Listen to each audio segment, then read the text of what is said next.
back to the channel. Today's going to be an interesting episode for a few reasons.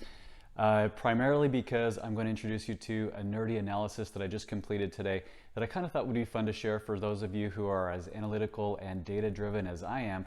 But first of all, huge thanks to my buddy Eric who sent me these awesome plate frames. Now, I am not a legit Acura dealership, as much as fun as that would be, but I have restored and sold a number of cars over the years. In fact, my total car count in my entire driving career is about 47 cars. So I like to drive them, enjoy them, and sometimes send them to a suitable new home.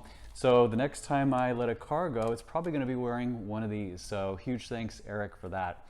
Now, today's content is going to revolve around my 1994 Legend LS Coupe. This is a car that I've had. It'll be 20 years in March, so next month I'll hit 20 years with this car. Gonna do some fun stuff to celebrate that later, but in the meantime, I wanted to do a little bit of backstory research because the thought crossed my mind, how many of these cars are still on the road 30 years later? This car was built in October of 1993, so this October it will be 30 years old. So you have to imagine, as I did, a number of these cars have probably been taken off the road. So join me as I walk you through a little bit of an analysis on what I found out. Let's get into it. So I have a list here in front of me, a printout of 28 different VINs. These are all 1994 Legend LS Coupe 6-speed manuals in Desert Mist Metallic over taupe. That's very, very specific, which is why the list is down to only 28 cars. I'm not going to get into details on where this data came from, but just bear in mind that this is the source that I'm working from today. So first and foremost, I wanted to run through a Carfax analysis of each and every VIN that is a twin or identically configured to my car. Let's look at the summary of findings here, and I kind of put them out in bullet points for those of you who are more visual people. So today is February 5th. Overview of the findings is that after 30 years, half the cars that are identical to mine are off the road at this time. So there were a total of 28 cars, where's my pointer? 28 cars were produced in this combination for the 1994 model year, okay? But the first one was actually VIN 001.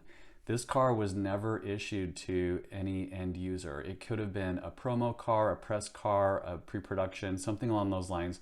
There were some changes in 94 to the Gen 2 Legend Coupe involving changes to the front and rear fascia, some styling and enhancements of those kinds, but I don't know. That car simply does not exist. If you try and run that VIN on Carfax, nothing comes back. So now we're down to 27 that were sold to actual end people. Of those 27 cars, I ran a Carfax for each and every one and tallied up when it was last seen in the records in terms of the state, what the last date on record was, and what the last mileage entry was. You'll see my car is actually number 832. My car is the first one that went to an end user that has the same configuration. So clearly the front runner in terms of mileage, but some of these cars, as we'll get into in just a minute, made it pretty far.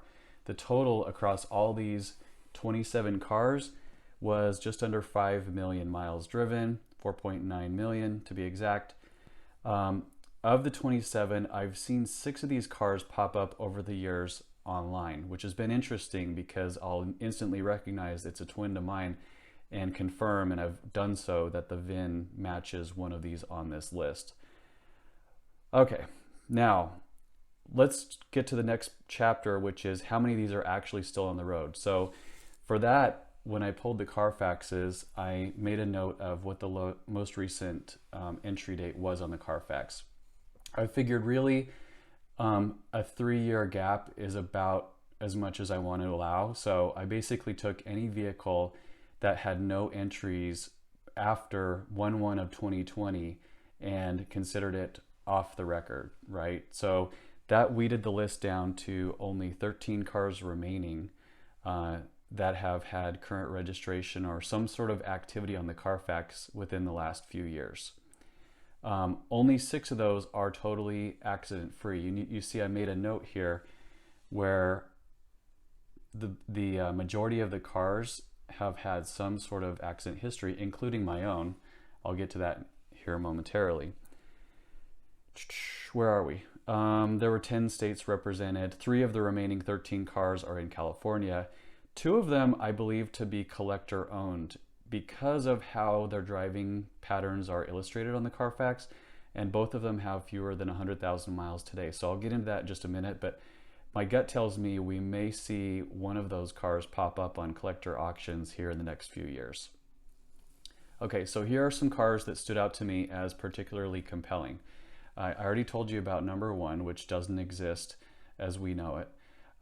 Here's 832, which is mine, and I'll show you the Carfax here shortly, but it's huge. It took 14 pages to print out because of over 100 service records on file.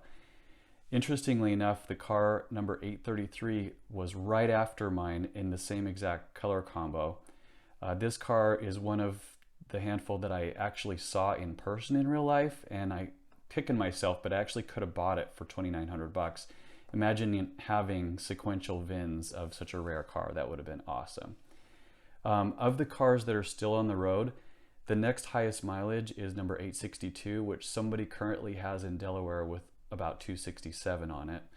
Could be higher than that because that was over a year ago.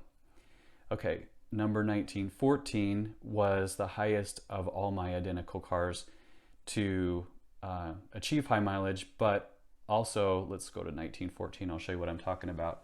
So here's 1914. If you go over here, it was accident-free, located in Missouri, and there's the high mileage of 286, but the car hasn't been seen on Carfax for about 10 years, since April of 2013. So my assumption is that car is unfortunately no longer around. This one's kind of interesting. Car 1949, according to Carfax, was stolen in 1996 and only made it as far as 8,500 miles. So I'd really love to know where that thing ended up. Maybe stripped and destroyed, who knows, but definitely has no current records. Now these two, 2224 and 3050, are the 2 that I believe to be collector owned, because if you look at their story, 2224 has no accidents, California owned, last seen in November, so just a few months ago, with 92,000 miles, which is crazy low. And then 3050, which was interesting also, the very last of its kind for the year, has also no accidents, 1 owner, Illinois owned, and 92,000 miles as of summer 2021, so, you know, a year and a half ago. So that's kind of it. I'm fascinated by this kind of stuff because I was actually surprised that so many cars are still on the road, but it tells you something about Legend longevity. You know, the fact that 27 cars drove 5 million miles and half of them are still actively registered. Here's my Carfax just for kicks. It does show a total loss. So I hit 2 deer with this car in Texas in 2007. It does hold a clean Arizona title, but the total loss had to do with the way that my insurance payout was configured at the time. Again, this was 16 years ago. But like I said, totally a book here of records. So we start off all the way back in 2003 was when I bought it. So I'm hitting, like I said, 20 years with this car next month, and we go consecutively. I've had oil changes all around the country, including Alaska, Florida, everywhere in between. The only place I haven't really gone yet, which I'm eager to, is Hawaii. So Acura of Maui, I'm coming for you. There's the damage report from the deer collision. So, you know, a lot of people would have said this car is done, total loss, take it off the road. But guess what? That was at about 300,000 miles, and I've driven almost 300,000 more miles since then. So it tells you that not every car that's quote unquote total loss is truly a lost cause. So then we go back to more records, more dealership service, all the way through. We're now up to page 10 on the Carfax, still going. That was a fun one. I went to New Jersey for a Legend meet and had an oil change. Sorry, let me flip the page one more time. And notice I always consistently passed emissions, no matter the mileage. The car has always remained within allowable range for all the readings. that was a fun one. That was my Florida trip to the Legend meet out in Daytona Beach. And the last page here, so most recent record was at Acura Peoria last October at 584. So kind of fun. I'd be very curious if there are Legends out there higher mileage than mine.